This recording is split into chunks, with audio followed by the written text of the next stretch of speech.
அனைத்து தமிழ் மக்களுக்கும் கணேஷின் பணிவான வணக்கம்.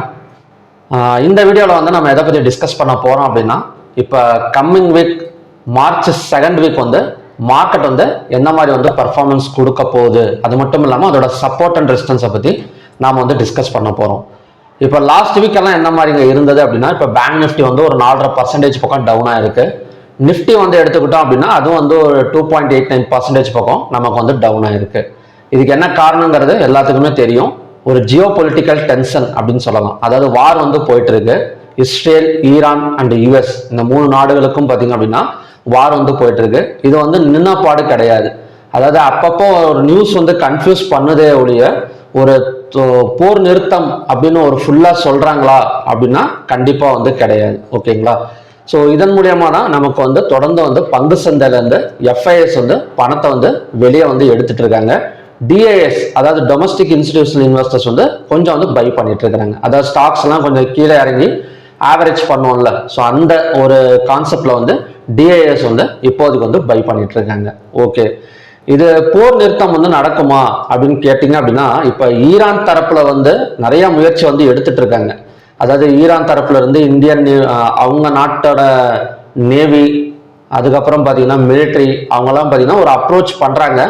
பட் ட்ரம்ப் அவர்கள் வந்து எதையுமே வந்து கண்டுக்கிற மாதிரி தெரியல. இப்போ ஃப்ரைடே கூட அவர் என்ன சொல்லிட்டாரு அப்படின்னா, அன்கண்டிஷனல் சரண்டர் இருந்தா வேணா வாங்க அப்படிங்கிற மாதிரி சொல்லிட்டாரு. அன்கண்டிஷனல் சரண்டர்னா என்னங்க அப்படின்னா, நிபந்தனைகள், அதாவது எந்த ஒரு நிபந்தனையும் கிடையாது. நீ வந்து சரண்டர் அப்படியே வந்து சரண்டர் ஆயிடணும். நான் இது பண்ணாதான் நான் வருவேன், அது பண்ணாதான் வருவேன், இந்த கண்டிஷன் இருந்தால் தான் வருவேன் அப்படின்னாலாம் எதுவுமே சொல்லக்கூடாது. நான் ஃபுல் சரண்டர், நீ என்ன சொன்னாலும் நான் கேட்குறேன் அப்படிங்கிற மாதிரி ஒரு சரண்டரா இருந்தால் மட்டும்தான் பேச்சுவார்த்தைக்கு வந்து நான் வருவேன். இல்லை அப்படின்னா நான் தொடர்ந்து வந்து இன்னும் பெரிய அளவில் வந்து போரை வந்து ஸ்டார்ட் பண்ணுவேன், குண்டுகள் வந்து போடுவேன் அப்படிங்கிற மாதிரி ஓப்பனாக வந்து அனௌன்ஸ்மெண்ட் வந்து பண்ணிட்டாரு. இப்போ வேற வழியே கிடையாது. இதுக்கு முன்னாடி நடந்த பேச்சுவார்த்தையில கூட உட்காந்து பேசி ஏதோ கண்டிஷன்ஸ் பேஸ்ல வந்து நடந்துட்டு இருந்தது. பட் இப்போ இவர் சொல்லியிருக்கிறத பார்த்தா அவங்க வந்து இந்த நாட்டை வந்து யுஎஸோட இது கண்ட்ரோலுக்கு வந்து கொடுத்தா மட்டும்தான் இந்த போர் வந்து நிற்கும் அப்படிங்கிற மாதிரி ஒரு கான்செப்ட்ல வந்து போயிட்டு இருக்கு. இப்போ இந்த போர் நடக்கிறதுனால இப்போ ஒரு நாட்டில் வந்து இப்போ இன்னொரு நாட்டை வந்து அட்டாக் பண்றாங்கன்னா என்ன அர்த்தம் அப்படின்னா, அந்த நாட்டோட மக்களோட பொருளாதாரத்தை ஏற்றலாம், இல்லைன்னா அந்த நாட்டோட மக்களுக்கு வந்து ஏதாவது ஒரு ஆபத்து வர்றப்ப அவங்க வந்து போர் வந்து நடத்துவாங்க. இதுல என்ன பிரச்சனை அப்படின்னா, பொதுமக்கள் தான் பெரிய அளவுல வந்து பாதிக்கப்பட்டு இருக்காங்க. இதை வந்து கொஞ்சம் யோசனை பண்ணலாம் தலைவர்கள் எல்லாம். சரி, நாட்டுல இந்த நாட்டுல இருந்து அந்த நாட்டுக்கு குண்டு போடுறோம், அவங்க இந்த நாட்டுக்கு போடுறாங்க, இதுல யார் அதிகமா பாதிக்கப்படுறதுன்னா அவங்க நாட்டோட மக்கள் தான் பாத்தீங்க அப்படின்னா அதிக அளவுல வந்து பாதிக்கப்படுறாங்க. ஸோ இதை கொஞ்சம் அவங்க யோசனை பண்ணி பார்த்தாங்கன்னா கண்டிப்பா வந்து இந்த போர் நிற்கிறதுக்கான வாய்ப்புகள் இருக்கு. ஆனா அதை பத்தி யோசனை பண்ற மாதிரியே தெரியல.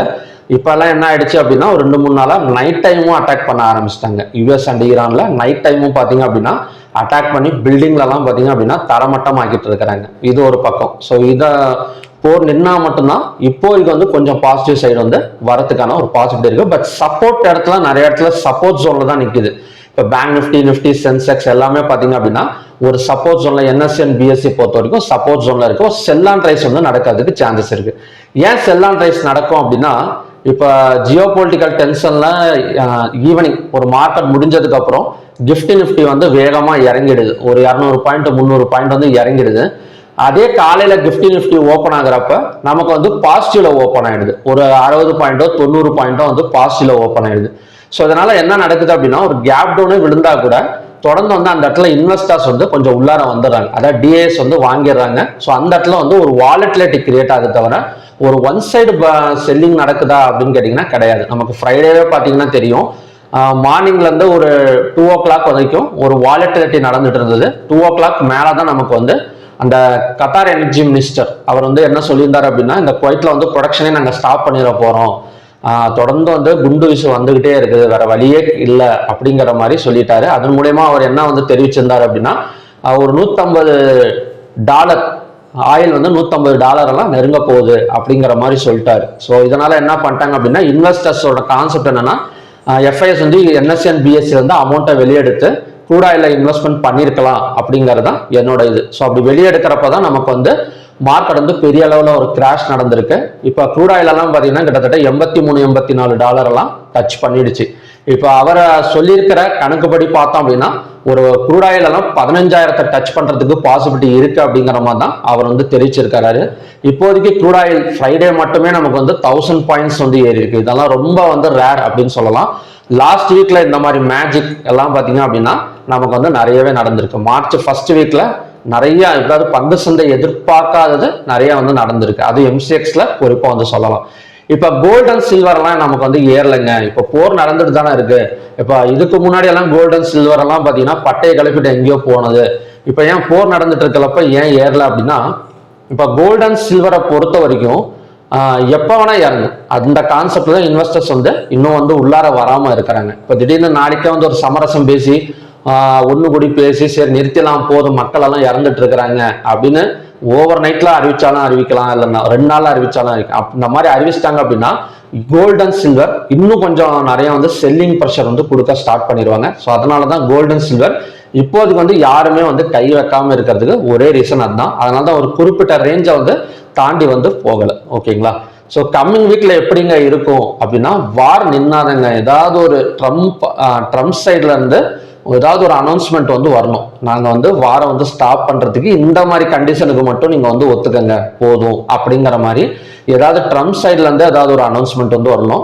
வந்தா மட்டும்தான் கொஞ்சம் வந்து சீஸ் ஃபயருக்கான ஒரு இது இருக்கும். மற்றபடி இதே மாதிரி தான் ஒரு செல் ஆன் ரைஸ் நடக்கும், வாலட்டிலிட்டி நடக்கும், மறுபடியும் க்ரூட் ஆயில் பிரைஸ் ஏறினா பங்கு சந்தைகள் இறங்கும். இதே மாதிரி தான் மார்ச் 2nd வீக்ல வந்து நடக்கும். பட் போர் நிறுத்தம் அறிவிச்சிட்டாங்க அப்படின்னா ஒரு நல்ல ஒரு பை, ஒரு பெரிய பை வந்து வரதுக்கான ஒரு பாசிபிலிட்டிஸ் வந்து இருக்கு. ஓகேங்களா? இப்போதைக்கு நியூஸ் பேசிக்ஸ்ல தான் நமக்கு வந்து பங்கு சந்தை வந்து ஹெவியா வந்து இம்பாக்ட் வந்து பண்ணிட்டு இருக்கு. ஓகே, ரிலையன்ஸுக்கெல்லாம் ஒரு நல்ல நியூஸா அப்படின்னு கேட்டீங்க அப்படின்னா, ரிலையன்ஸ் இப்போ வந்து என்ன சொல்லிட்டாங்க அப்படின்னா ஒரு 30 நாள் வேவர் மாதிரி கொடுத்துருக்குறாங்க. ரஷ்யா கிட்ட இருந்து நீங்க வந்து ஆயில வந்து பை பண்ணிக்கலாம், தப்பு கிடையாது, ஒரு 30 நாள் மட்டும் நாங்க வந்து அலோவ் பண்றோம் அப்படிங்கிற மாதிரி அமெரிக்கா சைட்ல இருந்து நியூஸஸ் வந்து வந்திருந்தது. இது யாருக்கு வந்து அப்படின்னா ரிலையன்ஸுக்கு தான். ஓகேங்களா? இது வந்து நேஷனல் நியூஸ் தான். அதனால மெயினா வந்து நமக்கு இன்டர்நேஷனல் வந்து பை சைடு எல்லாம் போகாது. ஒரு நியூஸ் வருது அப்படின்னா அது நேஷனல் நியூஸா இன்டர்நேஷனல் நியூஸான்னு பார்த்தா தான் அது குறிப்பிட்ட ஸ்டாக்ஸ் வந்து அஃபெக்ட் பண்ணும். ஓகேங்களா? இப்ப கத்தார் எனர்ஜி மினிஸ்டர் சொல்லியிருக்கிறதுலாம் $150 போகும் அப்படின்னு சொல்லியிருக்கிறதுலாம் பார்த்தீங்கன்னா இன்டர்நேஷனல் நியூஸ். அதே வந்து ரஷ்யா கிட்ட இருந்து இந்தியா ஆயில் வாங்க அலோவ் பண்றாங்க அப்படின்னா அது வந்து நேஷனல் நியூஸ். அதுல ஒரு குறிப்பிட்ட ஆயில் அண்ட் கேஸ் கார்பரேஷன், அதுக்கப்புறம் பாத்தீங்கன்னா கோல் இந்தியா, ரிலையன்ஸ், ஸோ இந்த மாதிரி ஸ்டாக்ஸ் எல்லாம் பாத்தீங்கன்னா கொஞ்சம் மேலே வரதுக்கான பாசிபிலிட்டிஸ் இருக்கு கம்மிங் வீக்ல. ஸோ ஓகேங்களா? ஓகே, பார்க்கலாம். இப்போ நெக்ஸ்ட் நம்ம பார்க்க போறது ஒரு சார்ட் வைஸ்ல எப்படி வந்து இப்போதைக்கு வந்து என்ன மாதிரி ஃபார்மெட்ல வந்து சார்ட் இருக்கு, அது மட்டும் இல்லாம கம்மிங் வீக்ல ஒரு சப்போர்ட் அண்ட் ரெசிஸ்டன்ஸ் எப்படி இருக்கு அப்படிங்கிறத நம்ம வந்து டிஸ்கஸ் பண்ணலாம். ஓகேங்களா? ஃபர்ஸ்ட் வந்து பேங்க் நிஃப்டி பார்த்துடலாம். இப்ப பேங்க் நிஃப்டி எடுத்துக்கிட்டோம் அப்படின்னா நமக்கு வந்து கம்மிங் வீக்ல ஒரு சப்போர்ட் ஜோன் என்னவா இருக்குன்னா 57,123, ரெசிஸ்டன்ஸ் வந்து 58,503. நமக்கு வந்து ஒரு கேப் டவுன் கன்ஃபார்மா மண்டே அப்படின்னு கேட்டீங்கன்னா கண்டிப்பா இருக்கு. ஏன்னா நிஃப்டி எல்லாம் நமக்கு வந்து ஒரு 300 பாயிண்ட் டவுன் ஆயிருக்கு. நாஸ்டாக் டவ் ஜோன்ஸ் எல்லாம் நமக்கு வந்து இறங்கியிருக்கனால ஒரு கேப் டவுன் கண்டிப்பா நடக்கும். அப்படி நடக்காம ஒரு பிளாட் மார்க்கெட் ஓப்பனிங், நான் தான் சொன்னேன்ல, இப்ப நிஃப்டி வந்து நைட்டு ஃபுல்லா இறக்குறாங்க, காலையில கொஞ்சம் பாசிட்டிவ் ஓப்பனிங் கொடுத்துறதுனால நமக்கு வந்து அந்த இடத்துல கொஞ்சம் கன்ஃபியூஸ் ஆகுது. ஸோ ஒரு பிளாட் மார்க்கெட் ஓப்பனிங் நடந்துருது. ஓகேங்களா? அப்படி நடந்து அதுக்கப்புறம் இறங்கினா லோவர் பிரேக் அவுட் பண்ணிட்டு இறங்கினா கூட நெக்ஸ்ட் சப்போர்ட் ஜோன் 57,123. இல்ல அப்படின்னா ஒரு கேப் டவுனே விழுந்தா கூட இந்த 57,123ல ஒரு செல் ஆன் ரைஸ் வந்து நடக்கிறதுக்கான சான்சஸ் வந்து இருக்கு. ஓகே, நெக்ஸ்ட் வந்து நிஃப்டி பார்க்கலாம்.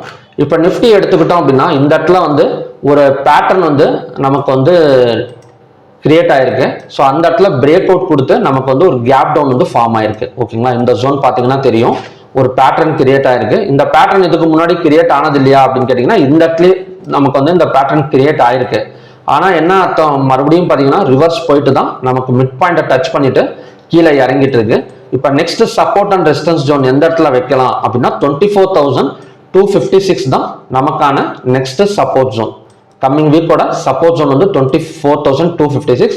ஸோ இதையும் பிரேக் அவுட் பண்ணிட்டு ஒரு ஒன் டே கேண்டில் க்ளோஸ் வச்சா நமக்கு வந்து செல் சைட் பிரேக் அவுட். ஓகேங்களா? சப்போர்ட் அண்ட் ரெசிஸ்டன்ஸ் மட்டும் சொல்லல, நான் வந்து பிரேக் அவுட் தான், இது வந்து ரெசிஸ்டன்ஸ். இதை தாண்டி ஒரு கேண்டில் க்ளோசிங் வச்சது மேல அப்படின்னா இது பிரேக் அவுட். அதே மாதிரி கீழே கேண்டில் க்ளோசிங் வச்சது அப்படின்னா பிரேக் அவுட். ஓகேங்களா, ஃபர்ஸ்ட் நம்ம வந்து சப்போர்ட்டா தான் பார்க்கணும், சப்போர்ட் அண்ட் ரெசிஸ்டன்ஸா தான் ஃபர்ஸ்ட் வந்து வாட்ச் பண்ணணும். அதுக்கப்புறம் பிரேக் அவுட் நடந்ததுக்கு அப்புறம் தான் நாம என்ன பண்ணலாம் அப்படின்னா என்ன சொல்றது அப்படின்னா பிரேக் அவுட்டை வந்து பார்க்கணும். ஓகேங்களா, கம்மிங் வீக்கோட ரெசிஸ்டன்ஸ் ஜோன் வந்து 24,640, சப்போர்ட் வந்து 24,256. நெக்ஸ்ட் வந்து சென்செக்ஸ் பார்க்கலாம். ஸோ சென்செக்ஸ் சேமஸ் ஆஃப் நமக்கு வந்து நிஃப்டி மாதிரி தான். சென்செக்ஸ்ல என்ன ஒண்ணுன்னா ஒன் டே கேண்டில். ஓகே, பிரச்சனை இல்லை, ஒன் டே கேண்டில் தான் சொல்லிட்டு 1 வீக் வச்சிருந்தேன். So one day candle same support and resistance தான். ஓகேங்களா, இப்போ ஒன் டே கேண்டில் பார்த்தோம் அப்படின்னா சென்செக்ஸ்ல 79,515ங்கிறது ரெசிஸ்டன்ஸ் ஜோன், சப்போர்ட் ஜோனுங்கிறது 78,350. ஓகேங்களா, ஒரு கேப் டவுன்ல ஓப்பன் ஆகினா கூட கொஞ்சம் இந்த ஜோன் எல்லாம் வந்தா கொஞ்சம் ஒரு புல் பேக் எடுக்கிறதுக்கு சான்சஸ் இருக்கு. இல்லைன்னா இதையும் பிரேக் அவுட் பண்ணிட்டு கீழே ஒரு ஓப்பனிங் கொடுத்தது அப்படின்னா கண்டினியூஸா நம்ம செல்லிங் வந்து எதிர்பார்க்கலாம் சென்செக்ஸை பொறுத்த வரைக்கும். நெக்ஸ்ட் க்ரூட் ஆயில் பார்த்துடலாம். இப்போ க்ரூட் ஆயில் வந்து நமக்கு ஒரு பேட்டர்ன் பிரேக் அவுட் கொடுத்து நல்ல ஒரு ஹை பேட்டர்ன் பிரேக் அவுட்னால ஹையா இல்லைன்னா ஒரு நியூஸ் பேசிக்ஸ்னால மேலே போயிடுச்சா அப்படின்னு கேட்டிங்க அப்படின்னா ஒரு நியூஸ் பேசிக்ஸ்னால தான் நமக்கு வந்து க்ரூட் ஆயில் வந்து பெரிய அளவில் ஒரு 1047 பாயிண்ட்ஸ் பக்கம் ஒரே நாளில் வந்து மேலே வந்திருக்கு. ஸோ நெக்ஸ்ட் சப்போர்ட் ஜோன் என்னவா இருக்கும் கம்மிங் வீக்ல பார்த்தோம் அப்படின்னா 7,730. ரெசிஸ்டன்ஸ் மட்டும் நான் டெம்பரவரியா ஒரு டெக்னிக்கல் ரெசிஸ்டன்ஸ் வந்து டிரா பண்ணியிருக்கேன். ஸோ இது ஒர்க் அவுட் ஆகிறதுக்கு சான்சஸ் இருக்கு. ஏன்னா டெக்னிக்கல் ரெசிஸ்டன்ஸ் நம்ம எடுக்கிறப்ப அது ஒர்க் அவுட் ஆகாமலாம் போகுது. கண்டிப்பா அந்த இடத்துல ஒரு 200 to 300 பாயிண்ட்ஸ் பக்கம் கொஞ்சம் செல்லிங் கொடுத்துட்டு தான் நமக்கு வந்து போகும். ஓகேங்களா, ஸோ 9,000ங்கிறது கம்மிங் வீக்கான ரெசிஸ்டன்ஸ். அதே மாதிரி சப்போர்ட்டுங்கிறது 7,730. ஓகே, நெக்ஸ்ட் வந்து நேச்சுரல் கேஸ். இப்போ நேச்சுரல் கேஸ் வந்து நமக்கு பை சைடில் தான் இருக்கு. நம்ம ஒவ்வொரு வாரமும் பார்த்துட்டு தான் இருக்கோம். கிட்டத்தட்ட ஒரு 4 வாரமா பார்த்துருக்கோம்னு நினைக்கிறேன் இந்த இடத்துல வந்து சப்போர்ட் எடுத்திருக்கு அப்படின்னு. பட் அந்த 4 வாரமுமே அதே இடத்துல தான் நேச்சுரல் கேஸ் வந்து இருக்கு. ஸோ கம்மிங் வீக்கான ரெசிஸ்டன்ஸ் அண்ட் சப்போர்ட்டை வந்து டிஸ்கஸ் பண்ணலாம். ஸோ 305ங்கிறது ரெசிஸ்டன்ஸ் ஜோன், சப்போர்ட் ஜோனுங்கிறது 285 and same as of breakout லெவல்ஸும் கூட.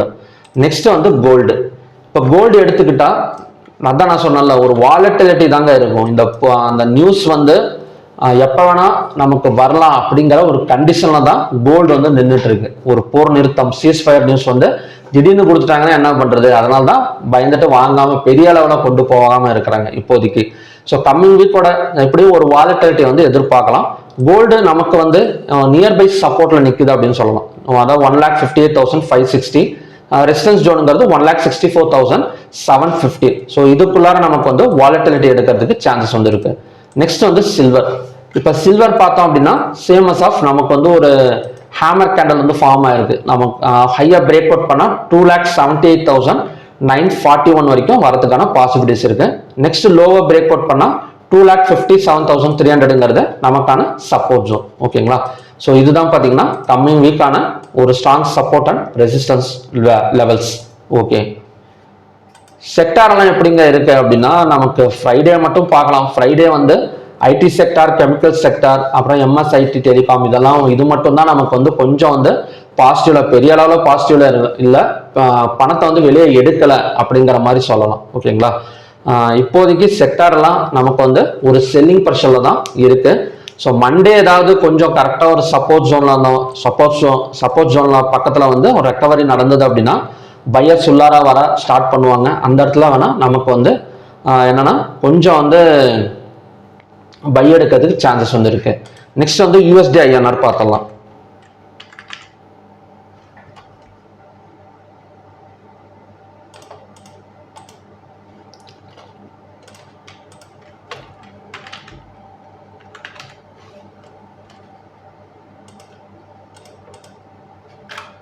இப்போ யூஎஸ்டி ஐஎன்ஆர் எப்படி இருக்கு அப்படின்னா வீக்காக தான் இருக்கு அப்படின்னு சொல்லலாம். அதாவது நமக்கு இந்த இடத்துல ரெசிஸ்டன்ஸ் எடுத்திருந்தது 92.188ல எப்பவுமே அதிகமாக இருந்துச்சு. இதையும் கிராஸ் பண்ணிடுச்சுன்னு வச்சுக்கோங்களேன். 92.30ல கிராஸ் பண்ணிடுச்சு அப்படின்னா கண்டிப்பா வந்து நிஃப்டி அண்ட் பேங்க் நிஃப்டி எல்லாம் இன்னும் கொஞ்சம் கிராஷ் வந்து நடக்கும். ஓகேங்களா, இப்போ க்ரூட் ஆயிலோட லெவல்ஸை பொறுத்து தான். இப்போ க்ரூட் ஆயில் எல்லாம் 9,000 இல்லைன்னா 10,000 அந்த மாதிரி எல்லாம் ரீச் ஆயிடுச்சு அப்படின்னா கண்டிப்பா இந்த இடத்துல வந்து USD INR வந்து பெரிய அளவில் வந்து மேலே வந்துடும். அதாவது டாலருக்கு நிகரான இந்திய ரூபாயோட மதிப்பு வந்து ரொம்ப வீக் ஆகிடும்.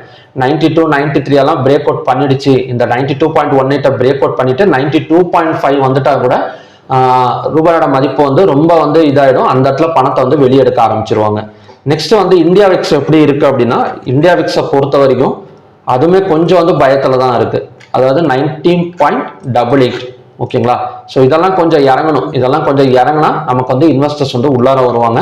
பார்க்கலாம். இப்போதைக்கு ஏதாவது நியூஸ் இருக்கா அப்படின்னா, நமக்கு இருக்கிற ஒரே இந்த நியூஸ் இந்த ஆயில் பிரச்சனை தான் இப்போதைக்கு வந்து ஓடிட்டு இருக்கு. ஸோ அதுவும் வந்து இப்போதைக்கு சமாளிச்சுட்டு தான் இருக்காங்க. ஓகேங்களா? இப்பெல்லாம் நம்மகிட்ட ஆயில் நிறையா இருக்குங்க, அதை பத்தி கவலைப்படாதீங்க, ஒரு 2 மாசத்துக்கு வந்து பெட்ரோல் பிரச்சனை இல்லை அப்படி இப்படின்னு சொல்லி தான் நமக்கு வந்து நியூஸஸ் வந்து வந்துட்டு இருக்கு. அது மட்டும் இல்லாம ஈரான் அவங்களும் சொல்லிட்டாங்க, உங்களுக்கு தேவையானதை நீங்க வந்து இது பண்ணிக்கலாம், எங்களுக்கு எங்க பிரச்சனை இல்லை அப்படிங்கிற மாதிரி ஒரு சப்போர்ட்டா தான் பேசியிருக்காங்க. ரஷ்யாவும் ஆயில் வாங்கிக்கலாம் அப்படிங்கிற மாதிரி தான் சொல்லியிருக்காங்க. ஸோ ஓவராலா ஒரு இந்தியா ஒரு என்ன சொல்றது அப்படின்னா, ஆயில் பிரச்சனை இந்தியாவுக்கு இப்போதைக்கு வந்து கிடையாது. பட் இன்டர்நேஷனல் பொறுத்த வரைக்கும் ஆயில் வந்து டிமாண்ட்ல தான் இருக்கு. ஓகேங்களா? ஸோ 19.88 போயிட்டு இருக்கு. இதே நமக்கு வந்து ஒரு 22.43 ரீச் ஆனது அப்படின்னா கண்டிப்பா பங்கு சந்தை கொஞ்சம் வந்து என்ன சொல்றது அப்படின்னா டேஞ்சர் ஜோன் அப்படின்னு சொல்லலாம். ஓரளவு கொஞ்சம் கிராஷ் ஆகிடும். ஒரு 500-1000 பாயிண்ட் பக்கம் கிராஷ் ஆகக்கூட சான்சஸ் வந்து இருக்கு. ஸோ பார்க்கலாம் கம்மிங் வீக்ஸ் வந்து எப்படி இருக்கும் அப்படிங்கிறத நம்ம வாட்ச் பண்ணலாம். ஸோ ஓகே ஃப்ரெண்ட்ஸ், இந்த வீடியோ உங்களுக்கு பிடிச்சிருக்குன்னு நினைக்கிறேன். ஸோ மறக்காம ஷேர் பண்ணுங்க, கமெண்ட் பண்ணுங்க, சப்ஸ்கிரைப் பண்ணுங்க. மறுபடியுமே பார்த்தீங்க அப்படின்னா இன்னொரு நல்ல ப்ரிடிக்ஷன் வீடியோட நான் வந்து உங்களை மீட் பண்றேன். Thank you very much.